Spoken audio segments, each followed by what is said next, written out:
La expulsión de los judíos. ¿Fue Adolfo Hitler el primer antisemita? Como sin duda no fue el primero, ¿por qué ha pasado a la historia como el primer antisemita, mientras las anteriores matanzas y pogroms se han ido desdibujando en la nebulosa de los tiempos? Vamos a mostrar algunos de los orígenes de la fobia antijudía de ciertos pueblos cristianos y profundizaremos en las radicales diferencias culturales y las distintas normas morales que causaron la colisión entre judíos y cristianos, un fenómeno que hace parte de la formación de España. Ser judío. ¿Qué es ser judío? No es pertenecer a una etnia, sino a una religión. No tenían nada que los distinguiera de los visigodos o de los castellanos, sino un idioma, el hebreo, y un conjunto de ritos, costumbres y creencias, y una obligada cohesión ante los pueblos cristianos que los acusaban de deicidas. En un libro publicado en 1847, Adolfo de Castro narra la historia de los judíos desde que llegaron a la península ibérica. Las comunidades judías vivieron en la península desde los últimos tiempos romanos. Se conoce poco de su permanencia de casi 1000 años. Los judíos habrían llegado a la península ibérica como emigrantes vencidos alrededor del año 70, después de la destrucción de Jerusalén por el emperador Tito, hijo de Vespasiano. Muchos habrían perdido su lengua y se mezclaron con los pobladores que encontraron. Otras versiones judías hacen remontar esa emigración a tiempos anteriores a la muerte de Jesús, coincidentes con la primera destrucción del templo de Salomón por el faraón Sisac en 925 a.C. o después del asedio de Nabucodonosor a Jerusalén en 587 a.C. Habrían pasado cientos de años durante los cuales los migrantes judíos vivieron con otros pueblos en la península, hasta que los visigodos fueron convertidos al cristianismo.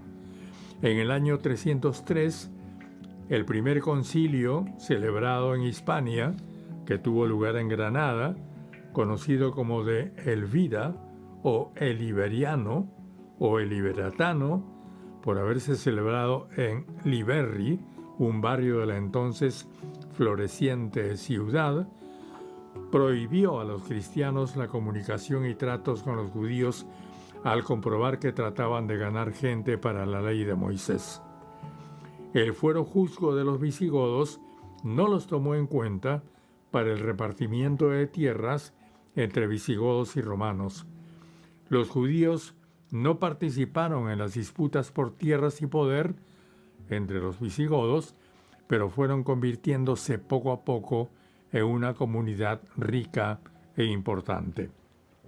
Al punto que, cuando Recaredo, abjurando de las doctrinas de Arrio, comenzó a gobernar en 586, empezaron mayores persecuciones contra el pueblo hebreo. El Concilio de Toledo de 589 ordenó que los judíos no ejerzan oficios públicos ni tengan siervos cristianos, y se obligó a los judíos a bautizar a sus hijos. El rey Sisebuto mandó desterrar a todos los judíos que no quisieran recibir el agua del bautismo. Amenazados con muerte y tormento, muchos huyeron a Francia y otros se bautizaron, quedando judíos en el corazón, pero cristianos de nombre. No satisfecho con eso, Sisebuto ordenó que se les arrebaten sus hijos a partir de los 7 años para que sean educados por cristianos viejos. Todas estas represiones tuvieron poco efecto porque, mientras los reyes se ocupaban de la guerra, los judíos se dedicaban al comercio, a pesar de que eran tratados con el mismo desprecio que a esclavos, hasta que también les prohibieron incluso el comercio. En el 17 y último de los concilios celebrados en Toledo, en 624, se les acusó de tramar una sublevación anticristiana en coordinación con los judíos de África y fueron castigados con la pena de esclavitud perpetua para ellos, sus mujeres e hijos, la pérdida de sus bienes y con ser esparcidos por todo el reino en estado miserable. Estas persecuciones habrían sido suspendidas en el reinado de Huitiza, 695-710, que restituyó sus bienes a los judíos y les permitió retornar, pero este hecho todavía ahora es discutido por los historiadores. Con el cruel Ruderico o Rodrigo, en 710, la situación llegó a ser insostenible. Muchos nobles se pusieron de acuerdo con los árabes para la entrada de la caballería del caudillo Tárik por las costas andaluzas. Rodrigo movilizó a 90.000 guerreros y se produjo una sangrienta batalla cuerpo a cuerpo entre godos y musulmanes hasta que Tárik mató a Rodrigo y envió su cabeza a su jefe, el gobernador omeya Musa ibn Sunair. Era el año 711. Los judíos liberados apoyaron a Tárik en la ocupación gradual de Córdoba, Toledo, Sevilla y otras ciudades de la península. Granada quedó encomendada totalmente a los judíos. Hay miles de estudios sobre el judaísmo castellano en la Alta y Baja Edad Media, pero según Carlos Carrete Parrondo, sigue siendo escaso el estudio de los documentos originales y eso abre el campo para suposiciones, falsas teorías y prejuicios. Faltan estudios hebraístas sobre fuentes redactadas en hebreo. Abunda la carencia de seriedad en los estudios. La terminología de qué significan las palabras judío, israelita, israelí, hebreo, aljama, judería, cristiano viejo, cristiano nuevo, converso, judeo-converso, judaizante, criptojudío, marrano, etc., no se encuentra totalmente definida. Pero hay grandes acontecimientos que señalan esos tiempos que no pueden ser negados, y aún aceptando que no se puede trasladar al siglo XV los valores del siglo XXI, es evidente que hubo una inaceptable y extendida crueldad con esta colectividad religiosa. Todavía es difícil medir sus dimensiones y es polémico hablar de sus causas. Isidoro de Sevilla, que ayudó a la conversión de los visigodos arrianos al catolicismo y presidió el Cuarto Concilio de Toledo en 633, escribió De Fide Católica contra Judeos, pero nunca postuló su expulsión. En 1182, 1306, 1394 y 1693, los judíos fueron expulsados de Francia. En 1290 fueron expulsados definitivamente de Inglaterra. De Alemania fueron expulsados por primera vez en 1348. En Austria quemaron a 270 judíos en 1421 y expulsaron al resto. 1391 marca, según Carrete, una fecha decisiva en la historia del judaísmo ibérico. Las revueltas populares contra las comunidades judías establecidas en los reinos de Castilla y Aragón, cuáles eran sus raíces y qué antigüedad tenían.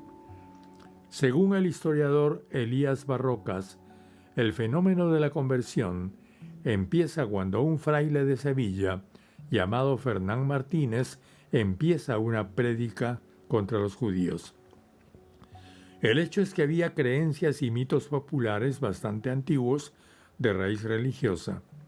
Una creencia popular en los países católicos, no solo en Castilla y Aragón, sostenía que los Viernes Santos los judíos crucificaban a niños cristianos, al punto que la Ley 2, capítulo 24 de las 7 partidas de Alfonso el Sabio, mandaba a ejecutar a los judíos que se atreviesen a cometer este supuesto crimen. Según Carrete, el Fuero de Cuenca de fines del siglo XII contiene más de 800 cláusulas o capítulos, de las cuales más de 30 atañan a judíos en sus relaciones con cristianos, a pesar de que, según la opinión de este estudioso, en aquella época los cristianos aceptaban la presencia de los judíos y en muchos casos eran favorables a ellos. También figuran disposiciones como por ejemplo la que voy a leer a continuación. Disposición 272. De la mujer que fuere fallada, es decir, hallada, con moro o con judío, deben ambos, es decir, deben ambos ser quemados. Página 325. En 1391 hubo revueltas populares, persecuciones y saqueos en contra de las comunidades judías o los reinos de Castilla y Aragón, que duraron un año. El rey de Castilla no podía hacer nada, era todavía menor de edad. Los cristianos humildes estaban agobiados por las deudas con los judíos. La Iglesia Católica no provocó los desmanes, aunque algunos curas participaron en ellos. Al precipitar la conversión de judíos al cristianismo por terror u oportunismo, este episodio señala el nacimiento de los judeoconversos o cristianos nuevos como problema y como agentes sociales distintos, tanto de los cristianos como de los judíos. Su rol sería decisivo en los años que siguieron. Las familias judías originales quedaron diezmadas y los cristianos nuevos, judíos apresuradamente convertidos, trataron de penetrar en las nacientes burguesías. Cristianos nuevos y judíos viejos también se enfrentaron. Muchos conversos ingresaron a la seguridad de los conventos y monasterios y contribuyeron a la renovación religiosa. Muchos llegaron a ser incluso obispos. No es posible ya, pasados tantos años, responder entonces a la pregunta: ¿qué eran finalmente los judíos castellanos? ¿Eran judíos o eran castellanos?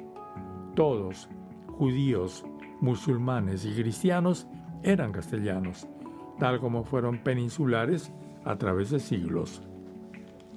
Así como hubo misioneros que evangelizaron a los indígenas americanos en el siglo XVI, también hubo evangelizadores de los judíos en el siglo XV. No eran propiamente evangelizadores, sino, digamos, convertidores o adoctrinadores, como se les llame.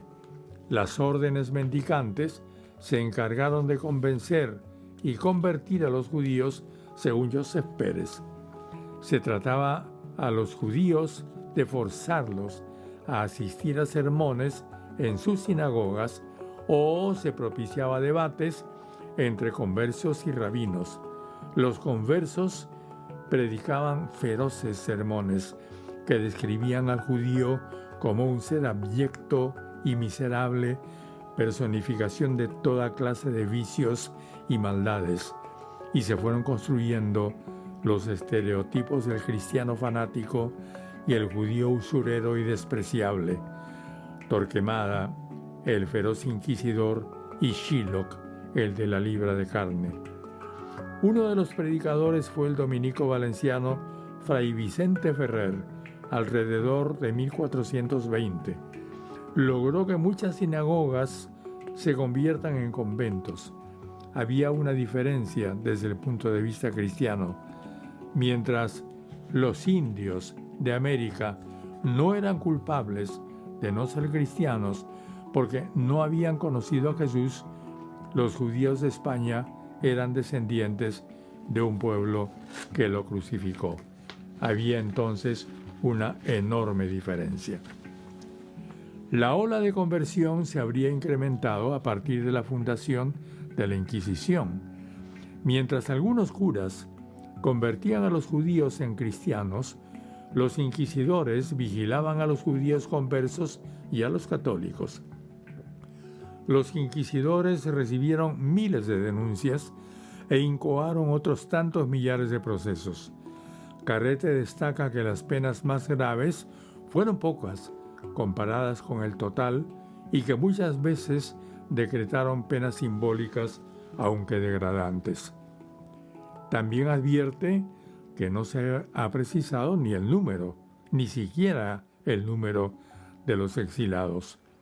250,000, 300,000, tampoco el de los que lograron retornar después de algunos años como convertidos en el exterior.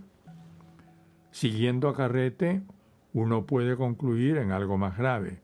No se trató solamente de grupos poderosos que determinaron por razones económicas y de control hegemónico de desencadenar una persecución, sino que la expulsión fue fruto o aprovechamiento de un sentimiento popular. Cristianos viejos que denunciaban a los conversos como impostores. Los estereotipos antijudíos estaban enraizados en el aire popular.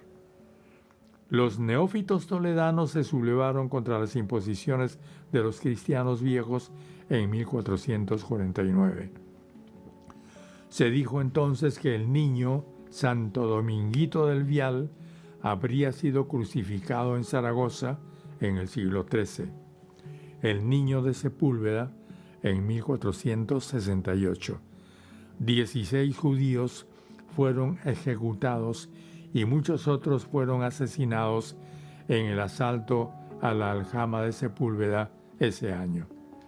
El fraile converso Alonso de Espina hizo una larga lista de sacrificios de niños cristianos en su libro Fortalicium Fidel contra judíos, sarracenos y otros enemigos de la fe cristiana, publicado en 1449.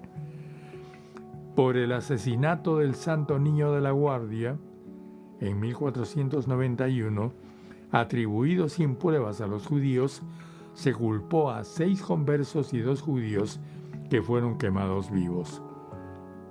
Esto sucedió en Ávila, el 16 de noviembre de 1491. La mayoría de los historiadores considera que el Niño de la Guardia nunca existió. No olvidemos, para no confundirnos, que la Inquisición tenía jurisdicción solo sobre los conversos y los cristianos. La justicia ordinaria sobre los judíos, igual que después en América, donde los indios no fueron alcanzados por la Inquisición, que solo tenía jurisdicción sobre los españoles. En realidad no sabemos desde cuándo apareció el apartheid contra los judíos. El hecho es que cuando los conversos empezaron a penetrar los niveles altos del poder económico, la reacción de los cristianos viejos fue recurrir a la pureza de sangre. El Statutum contra Hebreos de la Universidad de Exixá estableció entonces la limpieza de sangre mediante rigurosa información. En 1477, Fernando V ordenó que los judíos sean segregados en las aljamas de Soria y Cáceres. Las Cortes de Toledo de 1480 dispusieron que en un plazo de 2 años todas las juderías fueran trasladadas a lugares rodeados de cercas, de manera que los fieles estén separados de los infieles. La legislación de las Cortes de Toledo de 1480 ordenó la separación física de los barrios de cristianos, judíos y moros. Párrafo aparte merece la política de los reyes. Al comienzo parecen haber tenido una activa relación con los sectores ricos y sabios de las comunidades judías y por tanto no participaban del prejuicio popular contra los judíos en general ni del ánimo represivo contra ellos. Después, cuando necesitaron crear una base económica para un reino unificado que abarcó toda la península, la política fue distinta y habrían aprovechado el repudio popular antijudío y las sospechas respecto de los conversos. Si los reyes de Castilla y Aragón buscaban la homogeneidad de su estado bajo la idea religiosa, era evidente que los hebreos se estorbaban. Por tanto, no puede llamarse unificación de la futura España a lo que en realidad fue un proceso de violenta expulsión. Se dice que el sultán otomano Bayezid II exclamó ante la llegada de los 150.000 sefardíes que huían de la península y fueron a su imperio, el Imperio Otomano: llamar sabio a Fernando, dijo el sultán otomano, cuando él empobrece sus territorios y enriquece los míos. Aunque Carrete sostiene que hay hasta 7 versiones distintas del decreto, el edicto real de 1492, que tenía el sello de Isabel, llamada después la Católica, decía aproximadamente lo que voy a leer. Bien es sabido que en nuestros dominios existen algunos malos cristianos que han judaizado y han cometido apostasía contra la Santa Fe Católica, siendo causa la mayoría por las relaciones entre judíos y cristianos. Por lo tanto, en el año de 1480, ordenamos, decía la reina, que los judíos fueran separados de las ciudades y provincias de nuestros dominios y que les fueran adjudicados sectores separados, esperando que con esta separación la situación existente sería remediada. Y la Inquisición ha encontrado muchas personas culpables. Estamos informados por la Inquisición del gran daño que persiste a los cristianos al relacionarse con los judíos, y a su vez estos judíos tratan de todas maneras de subvertir la Santa Fe Católica y están tratando de obstaculizar cristianos creyentes de acercarse a sus creencias. Y después de muchísima deliberación, se acordó en dictar que todos los judíos y judías deben abandonar nuestros reinados y que no les sea permitido nunca regresar. Nosotros ordenamos, además, en este edicto, que los judíos y judías de cualquier edad que residan en nuestros dominios o territorios, que partan con sus hijos e hijas, sirvientes y familiares, pequeños o grandes, de todas las edades, al fin de julio de este año, y que no se atrevan a regresar a nuestras tierras y que no tomen un paso adelante para traspasar, de la manera que si algún judío que no acepte este edicto, si acaso es encontrado en estos dominios o regresa, será culpado a muerte y confiscado de sus bienes. Hasta aquí el texto del edicto de Isabel. Entonces, primero los separaron, los segregaron, establecieron un apartheid. Después los expulsaron y además se quedaron con todos sus bienes y riquezas. El historiador francés Jean Dumont estima en más de 100.000 individuos los expulsados, y el historiador español Iván Vélez Cipriano dice que más de un tercio regresaron como conversos. Las consecuencias de la medida fueron inmediatas y dramáticas, según podemos apreciar en el siguiente detallado relato. Miles de veces este mismo cuadro se repetiría a lo largo de los siglos con pueblos y víctimas distintos. En contados meses, dice el relato que vamos a leer, los judíos vendieron todo lo que pudieron. Daban una casa a cambio de un asno, una viña por un corte de tela o de lienzo. Antes de partir, casaron entre sí a los niños de más de 12 años para que cada muchacha tuviese la compañía de un marido.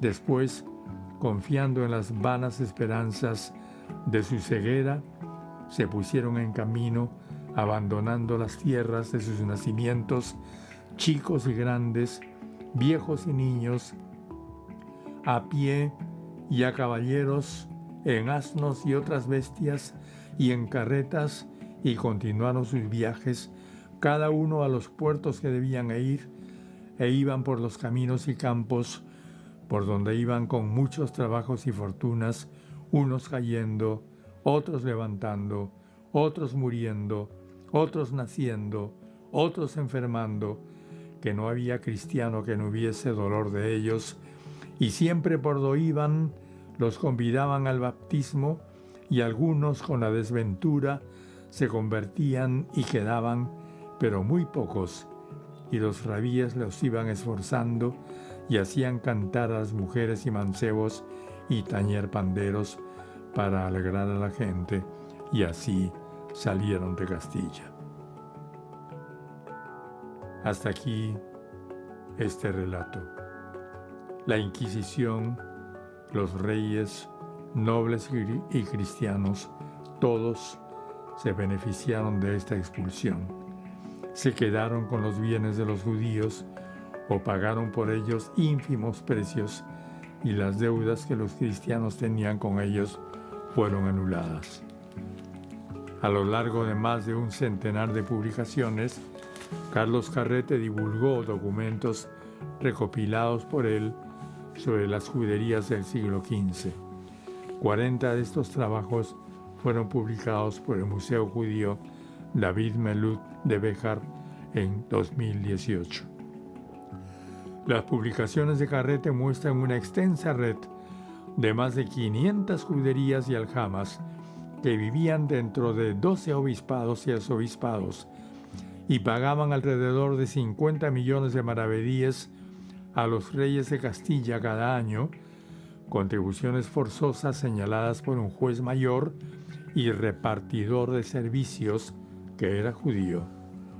Las familias judías poseían grandes casas, algunas de hasta 20.000 metros cuadrados, sinagogas, huertas, linares, viñas, prados, pastizales, rebaños, corrales, tierras.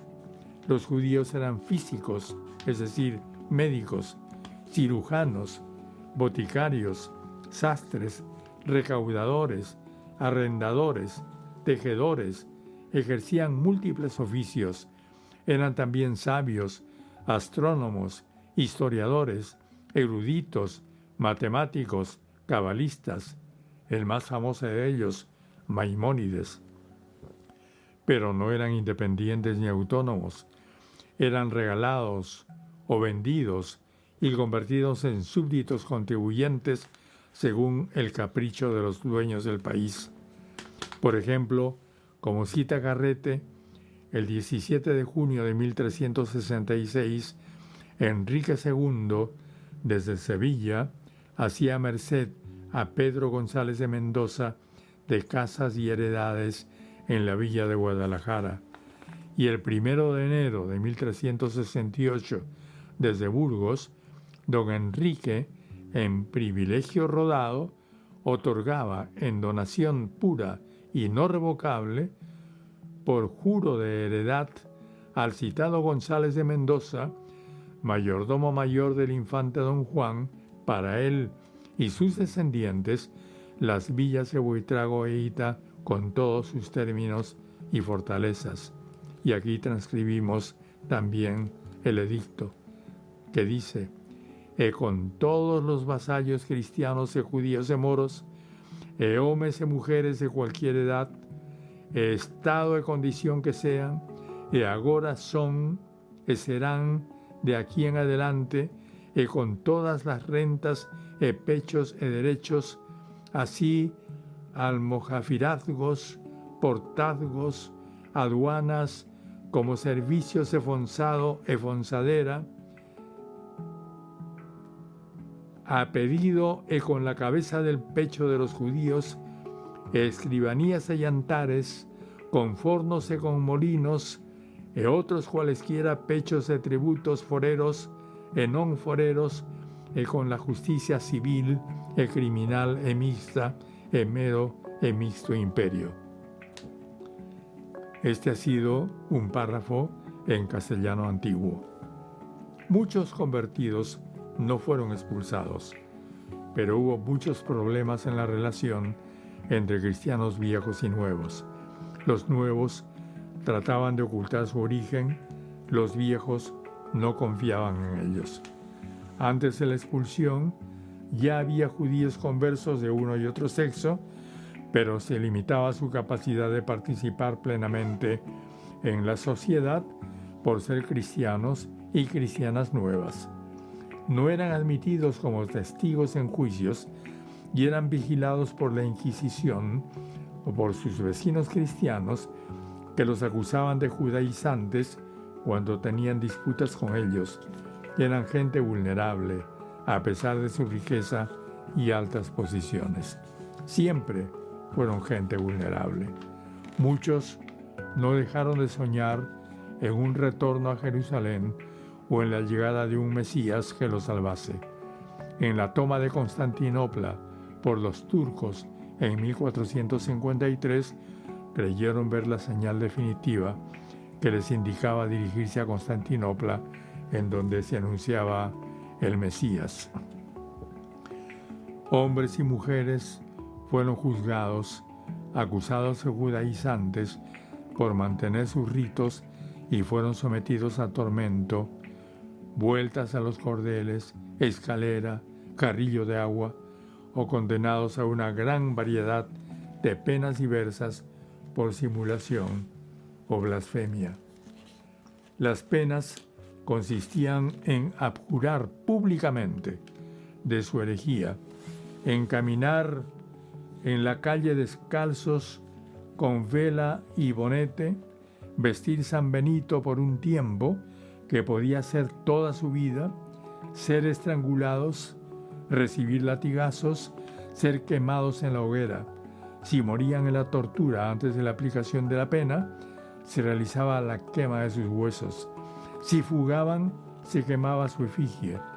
Cumplidas las condenas de llevar San Benito, estos eran colgados en las iglesias para que no se olvide el crimen cometido. Si los sanbenitos se caían de viejos, eran reemplazados por mantas con el nombre de los herejes. El sanbenito era una tela rectangular de color amarillo con un agujero para pasar la cabeza. Había distintos sanbenitos, algunos con grandes cruces rojas pintadas de Santiago o de San Andrés, con dibujos de llamas infernales y demonios según el pecado cometido y la pena impuesta. Especialmente las mujeres eran acusadas por los promotores fiscales de vestir camisas limpias los sábados, de no comer tocino, de comer carne en Cuaresma, quitar el cebo a la carne, hablar en hebreo, encender candiles las noches de los viernes, por degollar las aves según el rito talmúdico, por cantar y llorar si moría algún judío, por cortar la pierna del carnero a la larga, por lavar la carne. Todos esos actos eran sospecha de ser judíos. Un exceso de limpieza también, o el uso de mucha agua, era sospechoso en una comunidad donde el baño no era común. Los castellanos provenían del norte frío y no se bañaban. Los judíos y musulmanes venían de tierras calientes, donde el agua, el baño y la ventilación formaban parte de la vida. Pero eso era causa de pena, según los castellanos. Las mujeres puestas en prisión quedaban tan flacas y moribundas que no podían soportar el tormento. Algunas eran declaradas absueltas cuando los testigos cristianos acudían en su defensa, pero eran condenadas a confiscación de sus bienes. Sus hijos eran declarados inhábiles para ejercer oficios públicos y se les prohibía utilizar, y aquí voy a leer una transcripción, se les prohibía utilizar ni oro, ni seda, ni grana, ni chamelote, ni corales, ni aljofar, ni perlas, ni piedras preciosas, ni cabalgar a caballo, ni traer armas, ni ser físicos, es decir, médicos, ni cirujanos, ni boticarios, ni cambiadores, ni arrendadores. Otras veces los inquisidores imponían multas que debían ser pagadas en miles de maravedíes o en ducados de oro al erario inquisitorial. No solo fueron motivos religiosos los de este genocidio, tampoco primó solamente el deseo hegemónico de unificar el nuevo reino. Era el saqueo para crear la base económica del poder de la monarquía castellana. Los reyes castellanos primero saquearon Granada y los reinos musulmanes, después se quedaron con todo el oro y las joyas que guardaban los judíos, luego continuarían con el saqueo de la América originaria y después seguirían con los moriscos. Al expulsar a judíos y moriscos, se libraron de dos culturas, la judía y la de origen árabe, que eran más avanzadas que ellos. Triunfaron en su reconquista, entre comillas, porque eran guerreros y fanáticos, pero quedaron atrasados. Ese atraso, ese temor a los avances científicos y culturales fue transmitido a sus dominios en la América indígena y española. Como estoy mostrando, todo ese río de oro y plata, robado sucesivamente a musulmanes, judíos, moriscos y naturales de Abiyala, no quedó ni en Sevilla, ni en Valladolid, ni en Madrid. Acabó en los Países Bajos, en la Alemania y Austria de los Habsburgo y en la Inglaterra de los Tudor. Nadie sabe para quién trabaja. Nathan Wachtel ha trazado la proyección global del llamado marranismo. Los judíos y conversos expulsados, especialmente los cristianos nuevos, se distribuyeron por todo el mundo conocido, a Portugal, al sudoeste de Francia, a Italia, a Amberes, Ámsterdam, se instalaron en la costa dálmata, en Salónica o en Constantinopla, reemplazaron a los comerciantes venecianos, florentinos o genoveses, participaron con los portugueses en la primera fabricación del azúcar y las plantaciones de caña, impulsaron el comercio entre Brasil y Portugal, dado que hasta 1540 aproximadamente y aún hasta 1580, antes de la unión dinástica con España, el rey de Portugal era tolerante con la perpetuación discreta de las prácticas judías. Formaron vastas redes familiares. En Nueva España distribuyeron productos europeos y esclavos que eran embarcados por los portugueses en las costas africanas.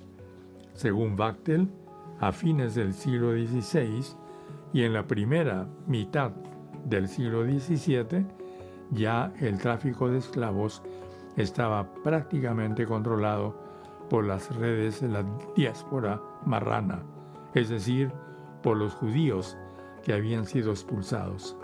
Wachtel afirma también que uno de los pioneros de la ruta comercial de Potosí a Buenos Aires y Europa fue el primer obispo de Tucumán, Francisco de Victoria, de origen cristiano nuevo, cuyo hermano, el comerciante Diego Pérez de Acosta, fue quemado en efigie en 1605 por la Inquisición en Lima. En resumen, los judíos habrían llegado a España al año primero de la era cristiana, lo que significa que tenían 1490 años de permanencia en la península cuando fueron expulsados por Castilla. Eran la comunidad más longeva de la península, más que los romanos, probablemente 500 años, los godos 300 años y los musulmanes 800 años. Fueron víctimas de toda clase de calumnias, acoso y crueldades, pero la actitud de los grandes de Castilla y otros reinos frente a ellos fue ambigua. Les sirvieron como médicos, encargados de las cuentas reales y cobradores de impuestos. Por su parte, ellos no dudaron en quedarse en la península, mantener su estatus y seguir prosperando. Y cuando fueron expulsados, pasaron a todo tipo de negocios, desde la banca hasta el comercio de esclavos.